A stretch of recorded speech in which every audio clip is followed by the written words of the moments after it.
Heidi ho, everybody. Happy Friday. I thought I would go on today, and I've been getting a lot of feedback lately about the live shows we do and the live sales and the tarot cards and everything we try to do to bring knowledge and enlightenment to you. So I thought I would start a series of Friday deep dives where I will focus on one or two stones and just talk in depth about them so you can learn more about the inventory or the stones and crystals that we carry on Teo Sea Tribe. Now, today I want to talk about Shattuckite, and I also want to talk about shaman stones. So Shattuckite is a pretty big seller for us. Now what we did is about a year ago, we acquired a 42-pound stone from the Congo, and we sent that stone off to our carver in New Mexico. And what he did is he turned it into spheres and cabochons. They turned out beautiful. So what he did was he turned that 42-pound stone into about 16 pounds of finished material. So we only have a few of the Shattuckite spheres left, and we only have a few of the cabochons left. Now, Shattuckite is very rare, and it's actually hard to come by. So hence the price that that you can find Shattuckite online. Let me ixnay out of box A. Let's see if I... and also on Friday's Deep Dive, if you're interested in any of these stones, crystals, or gems, just let me know. Hit me up in the comment. It's just like any of our other live sales as far as claim your stone or gem. Send me your email address. I'll send you an invoice, pay that invoice, and I will shoot your stone right out to you. But today mainly is I wanted to give a deep focus on two stones, Shattuckite and shaman stones. Now, the shaman stones are actually our biggest seller. We sell more shaman stones than anything else. We send shaman stones all over the world. And the interesting thing is, once they receive the shaman stones and they meditate with them, we inevitably get messages back from our clients that say, wow, these are super popular. The first couple of times I meditated with them, I even kind of felt dizzy and nauseous. But once they balanced out, because you get two stones, a male and a female, and I'll explain to you the difference between the two. But they noticed once they balanced out, their energies balanced out, they achieved some of the deepest meditation they ever have in their whole life. So let's not waste any more time. I would like to jump right in and talk about these two wonderful stones. So the first one up on the turntable that I wanted to show you is one of the Shattuckite spheres that we have left. We have maybe 3 or 4 of these left. They don't sell too big at the markets, to be honest with you, because it is a very expensive stone. This sphere right here measures, he probably doesn't measure much more than 25-30 millimeters, and he goes for $230. Now, that's the reason why is because Shattuckite is very rare. Now, Shattuckite is a copper silicate hydroxide mineral that forms in fibers, masses, and acicular crystals. This mineral was first reported in 1915 by W.T. Schaller and was named after the mine in Arizona in which it was discovered, the Shattuck mine. It's commonly found near or in association with malachite, chrysocolla, turquoise, and ajoite. Its color ranges from light sky blue to a deep dark blue. Now, Shattuckite can be found commonly throughout the American Southwest, Greece, Germany, Namibia and South Africa, Great Britain, and Argentina. Now, our Shattuckite was found in the Congo. which is South Africa. Now, the meaning and energy of Shattuckite is a stone it's a stone of intuition, mediumship, and psychic abilities. This copper silicate, which it is found near copper deposits, offers a clarity of the mind, heart, and throat, creating an ever strong connection that allows one to speak with the highest of truths. The thoughts and ideas become easily translated to others, as well as being able to talk directly from the heart without the fear of hurting certain people with hurtful words. When working with this mineral, one will become very in touch with their mind, body, and soul, almost feeling as though they are one complete being. Yeah, Shattuckite is a very cool stone. I actually, when we first started doing this, Linda found Shattuckite at one of our suppliers at their warehouse. And I was like, what is this? Whatever, it's a green stone. But the more I grew to know Shattuckite, the more I fell in love with Shattuckite. Now, this little fella right here is also Shattuckite. He's not as deep and dark as the stone that's on the turntable, but he does have chrysocolla. Let's see, what were the other stones? Chrysocolla. Azurite is another one. And you can see that he's really light. He almost looks like a piece of chalk, but he is a beautiful specimen that we acquired. This little fella is actually for sale. Now, again, people walk right by this stone and don't know what they are looking at. This is actually Shattuckite as well. Now, I will put it near the sphere and let them spin for a while so you can take a look at this Shattuckite specimen. They really, truly are beautiful. Shattuckite is an excellent stone for anyone who is constantly talking in front of an audience or is in some line of work with large amounts of public speaking.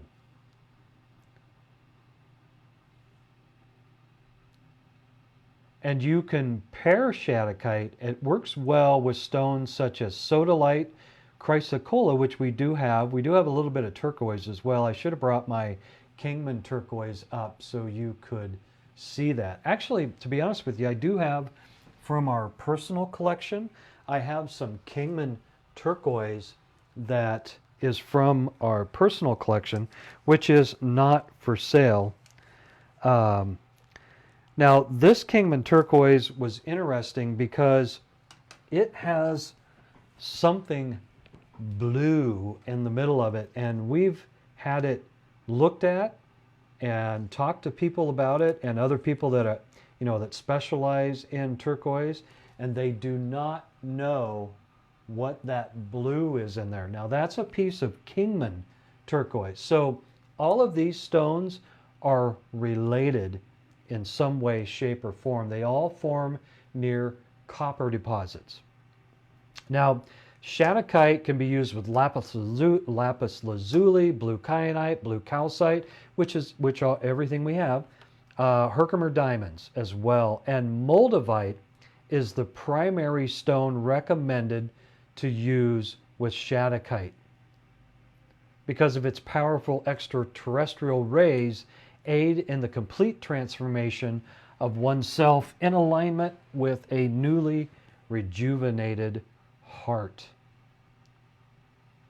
Now, Shattuckite is a copper silicate hydroxide mineral, and the formula, if anybody is interested in it, is Cu5SiO3 4OH2. And boy, there's some words on there that I can't read. I should have gone back to school. Shattuckite is a relatively rare copper silicate mineral. And like I mentioned, it was first discovered in 1915 in the copper mines of Bisbee, Arizona, specifically the Shattuck mine. hence the name. And this is interesting. A pseudomorph is an atom-by-atom replacement of a crystal structure by other crystal structures, but with little alteration of the outward shape of the original crystal. It is sometimes used as a gemstone. That's pretty interesting.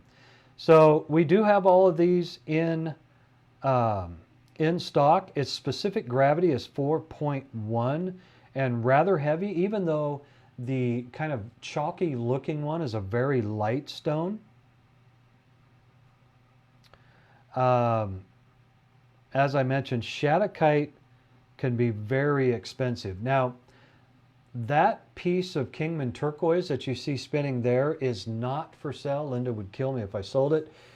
But the sphere in the center is $220, and that little specimen of Shattuckite is only 35 bucks. So if you want to add Shattuckite to your collection, I would recommend that small little piece. Now here's another interesting. Now it's in the shape of a wheelbarrow, but this also is part of Shattuckite. That's chrysocolla. Oh, that little wheelbarrow's got a bunch of little hairs on him. Let me clean him up real quick. Let me clean that little feller up.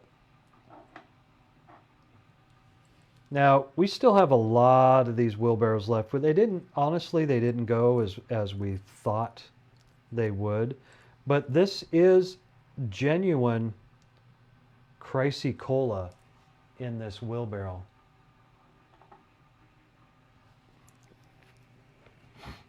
So, all of those stones that you see spinning there are related. And you know what? If you're just joining me on this live stream, hit me up in the chat. Let's just chat about this as well, too. So all of those stones, they're all related. And the Shattuckite is an amalgamation, I guess is the best word to use for that, of all of those. I'm trying to find the Mohs scale of Shattuckite. So yeah, those are all related. Malachite, chrysocolla, ajoite, planchet, cooperite. I have a beautiful piece of wolfenite.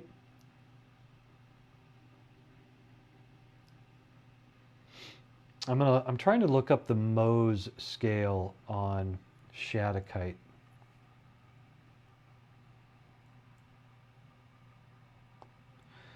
You know, when I was a young kid, I collected rocks. I didn't really collect anything that was, you know, special by any means. But as I've grown older and we've gotten into this business, I just love the stones and gems that we carry.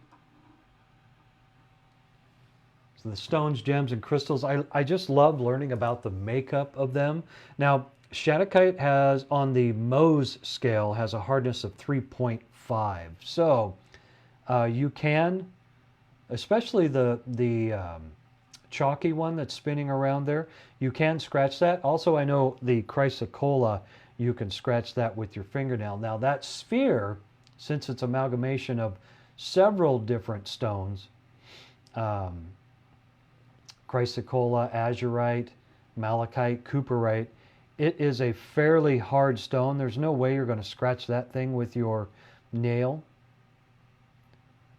But as with any stone, it would break if you dropped it. So that is Shattuckite.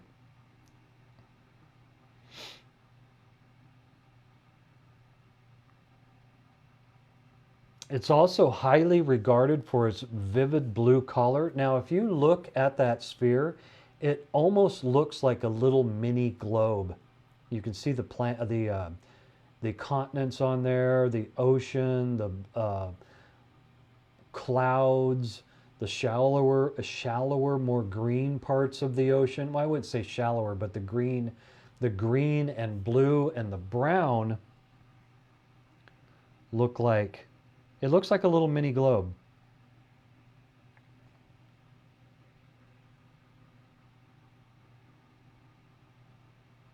Just looking at other information for Shattuckite.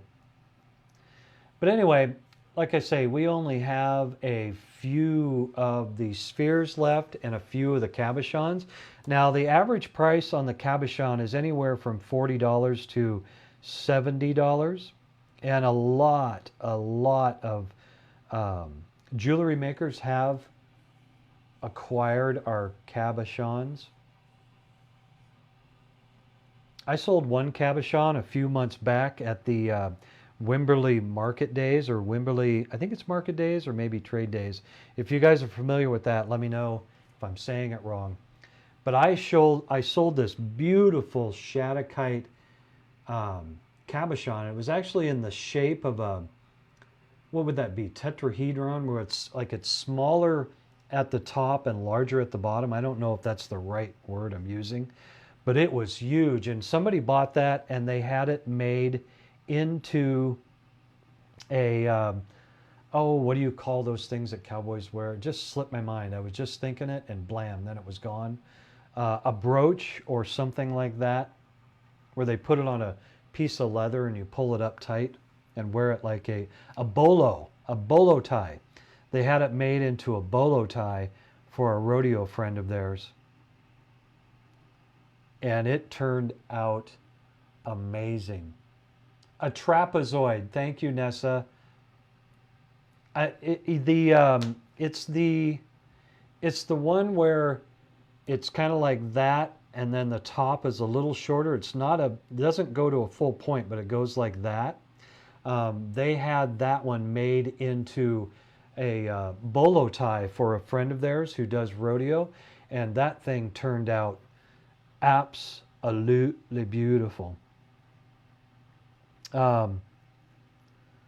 Let's see. I'm just looking. It's opaque, silky.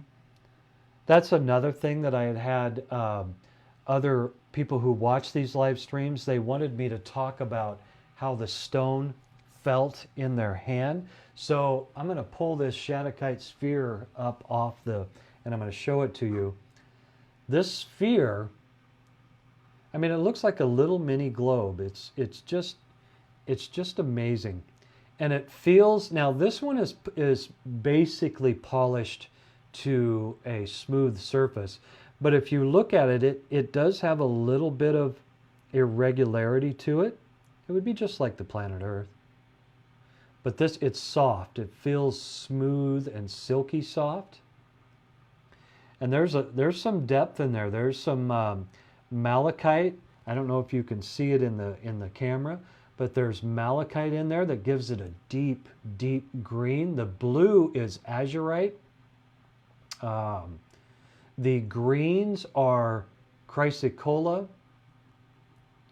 And I'm pretty sure, and you can correct me, if my girl is watching right now, she will correct me, but the brown is cooperite. So that is what makes Shattuckite. And like I say, when we first got into the business, she found some, I think they were Shattuckite tumble stones. I can't remember. It was so long ago. And I was just like, what's that? Oh, it was malachite as well, too. She found malachite. We do have malachite tumbles, but I'm telling you, malachite is becoming so hard to keep in stock and also to source. I mean, malachite is becoming silly difficult to source. And I didn't realize this when we first started carrying these stones.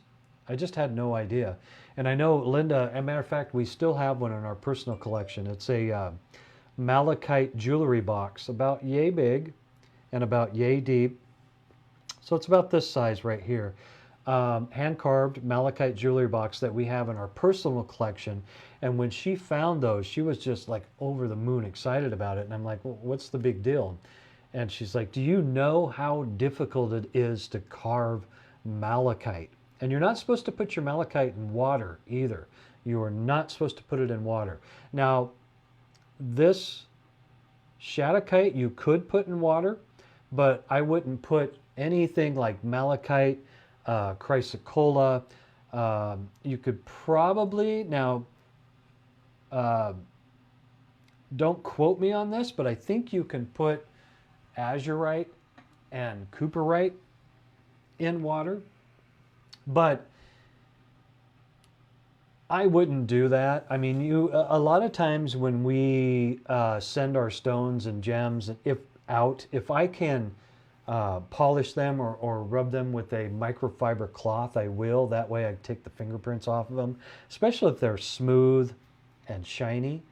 But something like that lighter green Shattuckite chunk, you wouldn't be able to rub that down, and I definitely would not put that in water.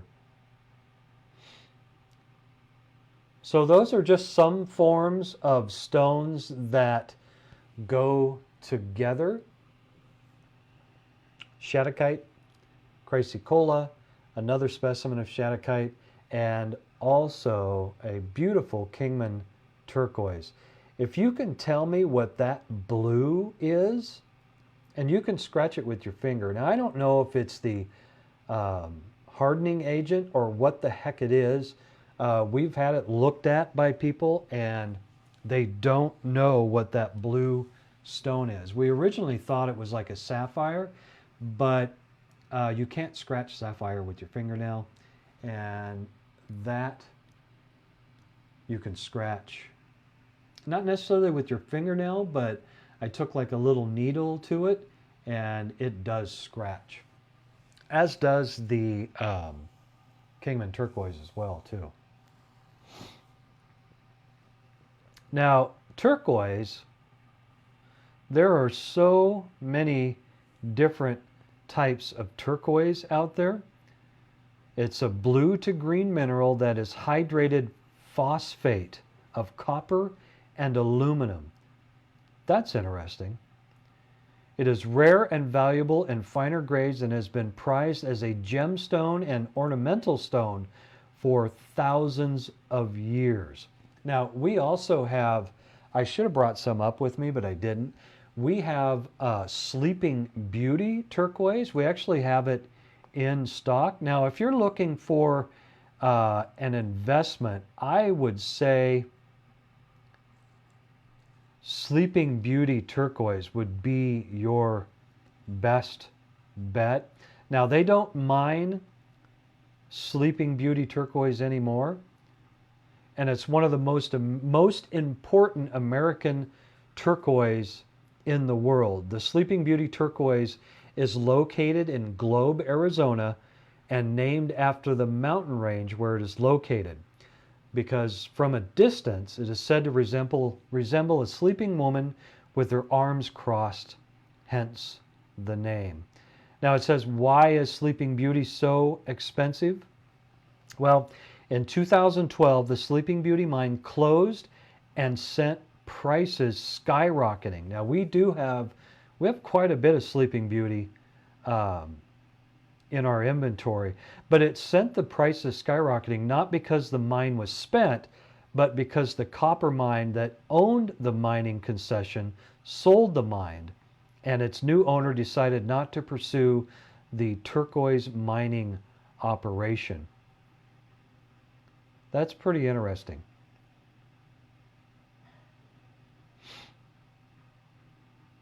And basically the mine was closed due to increased government regulations and mining costs, which led to the closure in 2012. Now, on the turntable you will see Kingman turquoise. Now, I'm going to go out a little bit and say that got its name from Kingman, Arizona.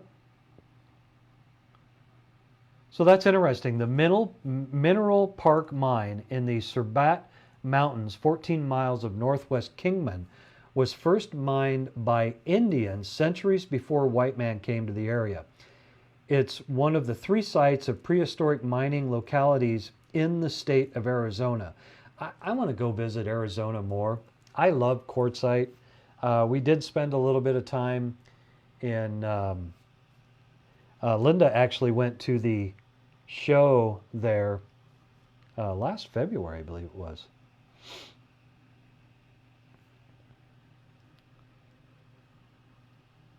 That's interesting. Dating back to 600 AD, and the Navajo hammers were used for mining, polishing, and finishing the turquoise. Also found were occurrences of charcoal and skin water containers, suggesting that the rock was first heated with fire, then cooled suddenly with water. This would cause fracturing. Using the hammers and picks, the Indians would cut the turquoise from the rock. The hammers are on display at the Mojave Museum of History and Arts and the Arizona State Museum in Phoenix. That's interesting. It makes me wonder why Arizona has so many beautiful deposits of stones and gems and crystals. It's crazy.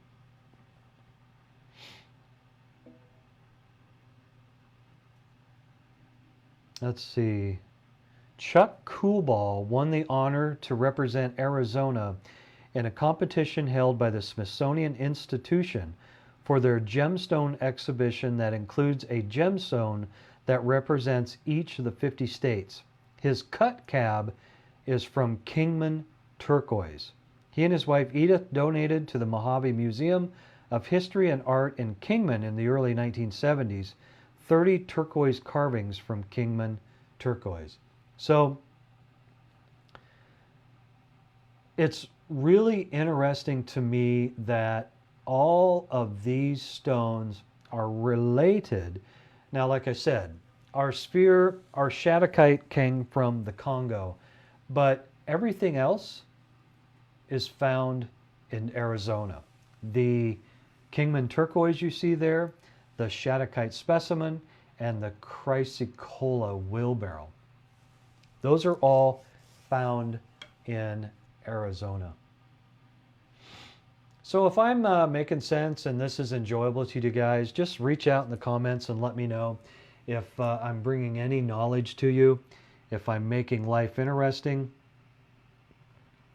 The more we know, the more we know. I almost sounded like a vice president that we know. The more you know, the more you know.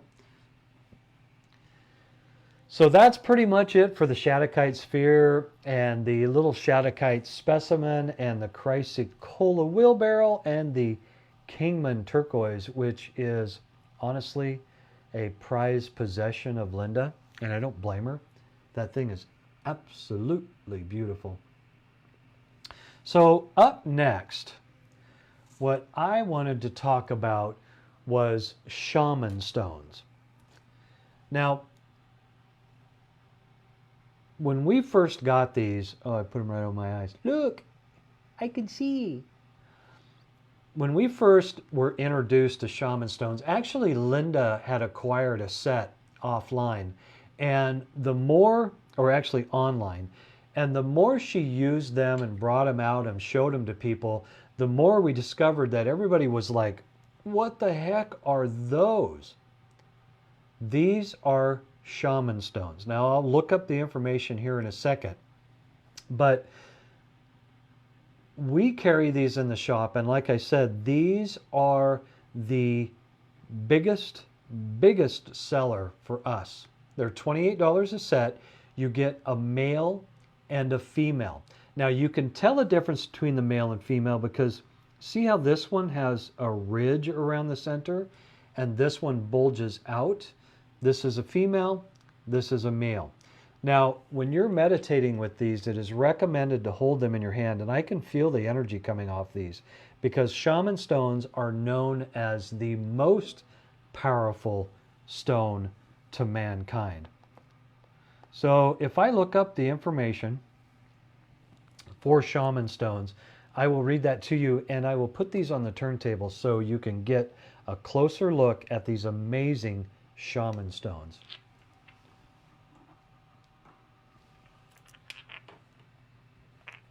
I actually need to put my little turntable a little closer to me. It's so hard to reach. It's so hard to reach. Shaman stones, kablam.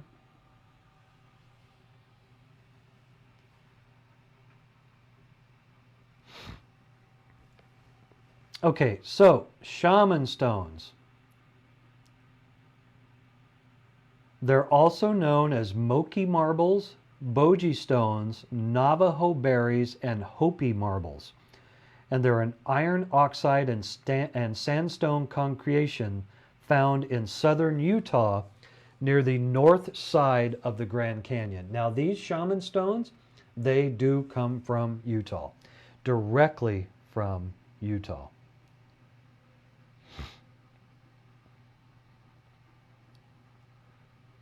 So, shaman stones, they are believed to have formed over 100 million years ago, when naturally flowing water began moving iron minerals and sand together. Over time, this naturally created these concretions, which can range from pea-size all the way up to the size of a softball. These stones are fairly common in southern Utah. Now, you can actually go out and pick these stones up yourself.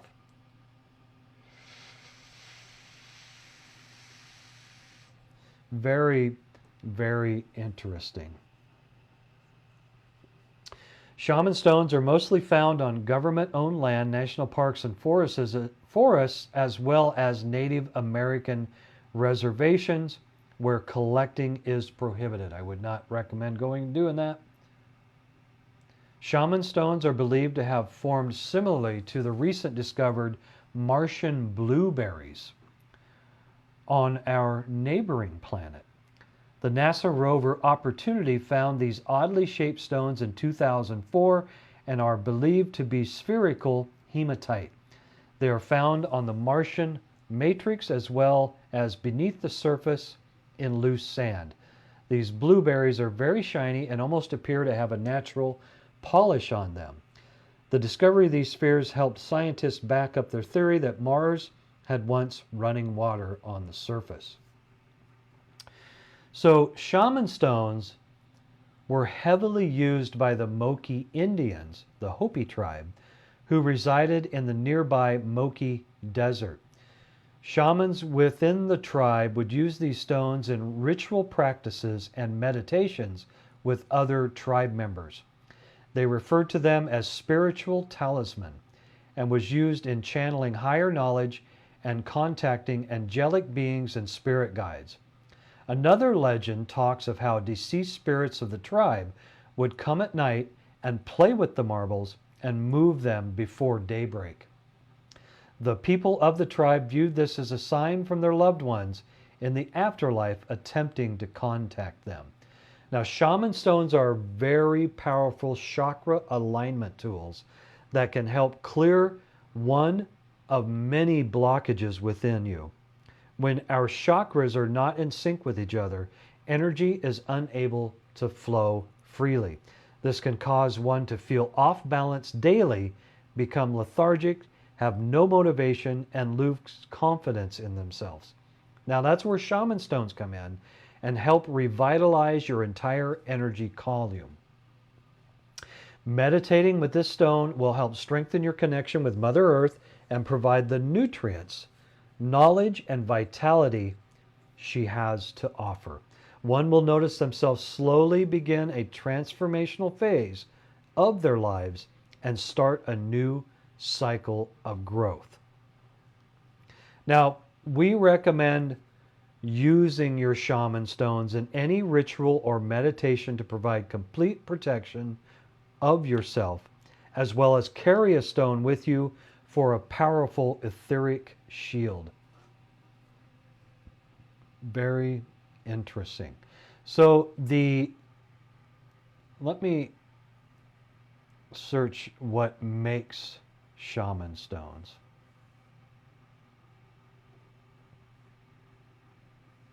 And we talked a little bit about that earlier.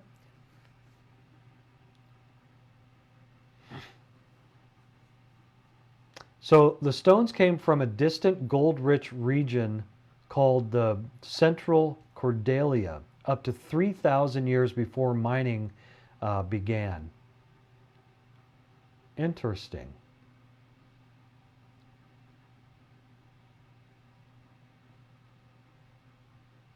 Trying to look up the... So this one says shaman stones are round-shaped, as we can see. And again, they're found mostly in Utah. These stones that you're seeing here are found in Utah. I'm trying to find the... And they're really... They are... surprisingly, they're really hard stones. I mean, if you clap them together, you can... They are very, very hard stones. I don't know why, but I like this sound right here. This sound they make.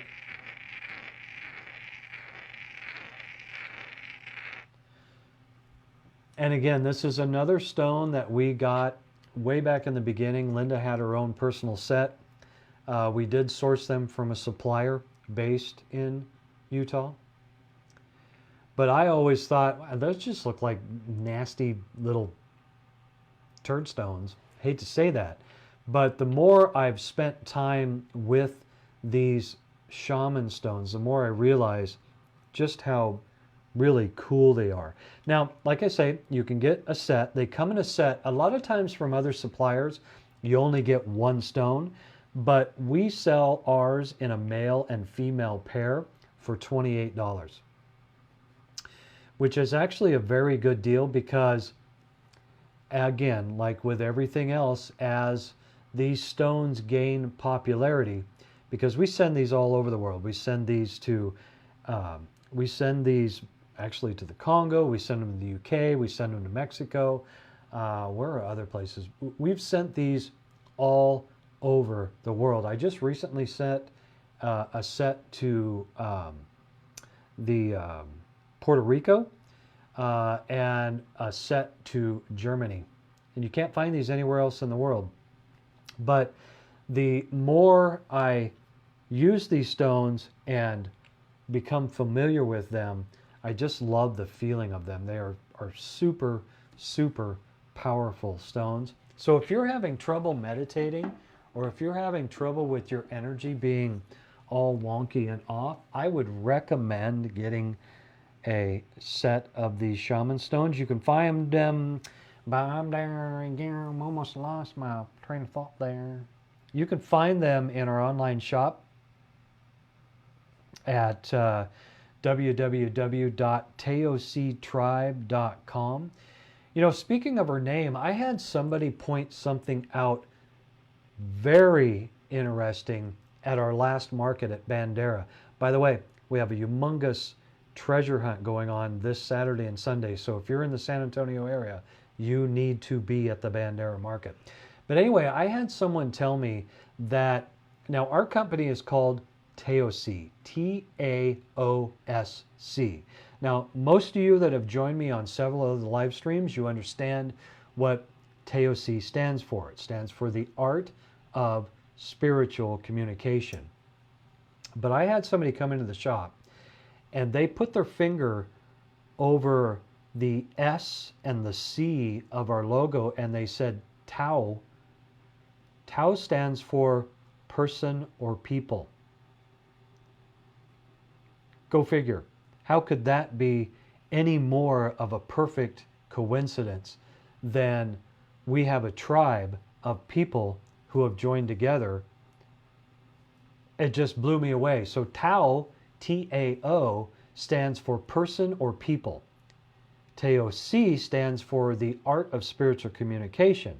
Taoc Tribe stands for all of us that have come together to express love, kindness, abundance, freedom, and all the good things that life have to offer. And also Tribe because Linda is Native American. So it's amazing how things have come together with our business. It's truly and the love and the kindness that people share with us. It's really, really, really, really amazing. And San Antonio has really welcomed us with open arms. We just love San Antonio. Just love this city.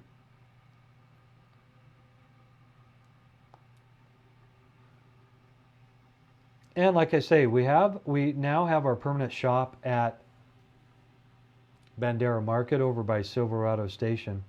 Please come out on the weekends and visit with us. Trying to find. A lot of times what will happen, you search online for stones as far as their chemical makeup, and I'm not seeing anything for shaman stones. I guess just because it's iron and sand. I mean, it's not a mineral. It's a pretty unique rock in the way it forms. And it just blows me away that they form in these perfect round shapes. Not necessarily perfect, but they form in these round. We do have, and I should have brought them up. I thought about it as I was looking at it. We do have shaman stones that are morphed in a way, for the lack of a better term. They're basically two stones that got stuck together. Those have an even more unique energetic value. And actually, I'll be honest with you, feel more powerful as I hold them in my hands.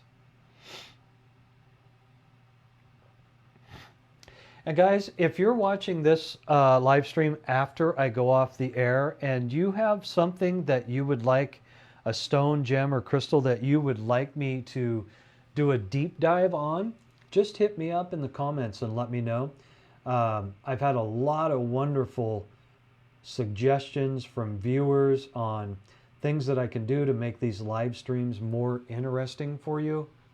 So it's not, and honestly, I'm trying not to do a hammer, like buy. I'm trying to do more informational with our stones, gems, and crystals. And also, if you're a member of the tribe, you're very familiar with the memes that I post almost daily.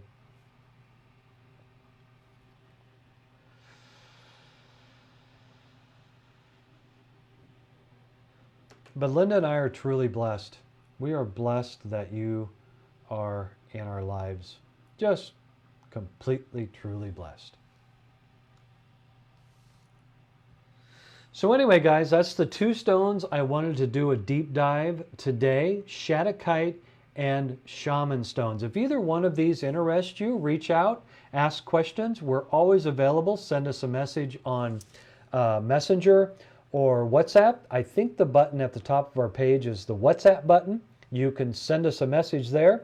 If you ever have any questions on how to perform a ritual or a intention setting, anything like that. If you ever have any questions, how to properly sage your home, how to properly seal your home, how to handle entities and paranormal, because we've had people reach out and ask us about paranormal as well too.